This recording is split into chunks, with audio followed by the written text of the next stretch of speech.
Good morning সবাইকে।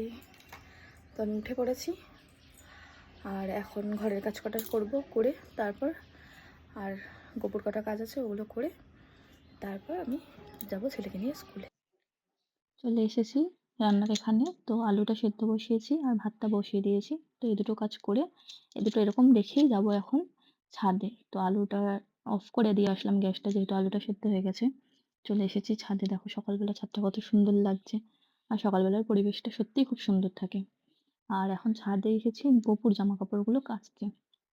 গোপুর অনেকগুলো জামা কাপড় জড়ো হয়ে গেছিল।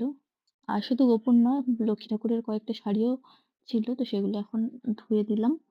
তো দেখো এই এই যে ড্রেসগুলো দেখছো, এগুলো সব আমি গপুকে বানিয়ে দিয়েছি। মানে আমার মা লক্ষ্মী কোনোদিনও মানে বাইরের শাড়ি পরেনি, সব আমি নিজে নিজে বানিয়ে দিই। আর গপুরও ম্যাক্সিমাম ড্রেসই আমি বানিয়ে দিই। আর এই লাল সাদা ড্রেসটা পরা তো তোমার একটা ছবি দেখেছোই।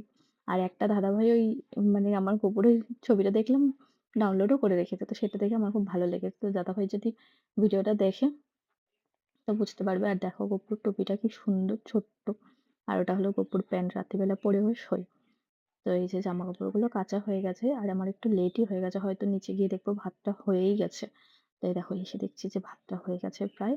আর তারপর এই যে ছেলে স্নান করে রেডি হয়ে বসে পড়েছে ঠাকুরের জন্য মালা গাঁথতে।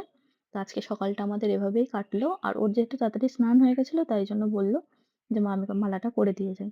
তো আজকে এখনকার ভিডিওটা এইটুকু, তোমাদের সাথে আরেকটা ভিডিও শেয়ার